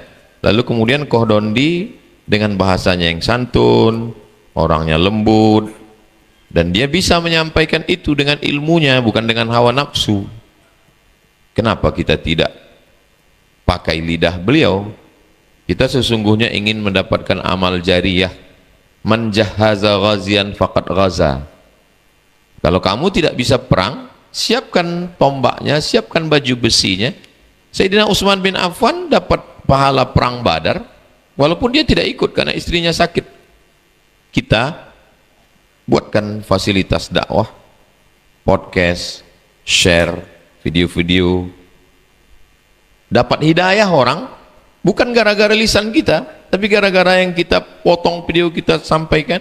Ayyadiyallahu bika rajulan wahidan, satu orang dapat hidayah karena postingmu, karena Instagrammu, karena TikTokmu, khairum minad dunya wa ma fiha, lebih baik daripada dunia dan seisinya. Khairum min humurin na'am, lebih baik daripada unta yang merah. Nah, jadi mudah-mudahan apa yang kita lakukan ini diridhoi Allah Subhanahu wa taala. Yang selama ini saya merasa saya hanya menyampaikan bil hikmah wal mau'izatil hasanah dan hanya intern saja. Dan alhamdulillah malam ini kita sudah, tapi jangan pernah merasa puas dan cukup. Wajadilhum billati hiya ahsan, menguatkan benteng ke dalam, dan mudah-mudahan bisa memberikan hidayah keluar insyaallah. Man ahsana ilaikum, siapa yang berbuat baik pada kamu, fakafi'uhu, balaslah. Fa illam tajidu, kalau kamu belum mampu membalas, fadu'u lahu, doakanlah. Kita doakan Koh Dondi Tan supaya beliau sehat. Yayasan Tabung Wakaf Umat, Masjid Raya An-Nur, dan tentu saja Bapak Gubernur, Bapak Kapolda, semua ulil amri pemimpin kita. Kita tidak ada kata-kata menghujat, tidak ada mencaci maki. Kata-kata kita adalah menjelaskan ajaran agama Islam. Jangan tertipu dengan potongan-potongan video atau dicampur dengan AI. Tonton dari awal sampai akhir di channel-channel yang resmi, channel Tabung Wakaf Umat, channel Ustadz Abdul Somad Official. Jangan lupa subscribe, like, share, and comment. Menangkap puyuh di Bukit Selasih, thank you dan terima kasih. Assalamualaikum warahmatullahi wabarakatuh. Assalamualaikum warahmatullahi wabarakatuh. Terakhir Koh Dondi, Koh, pesan penting untuk umat Islam.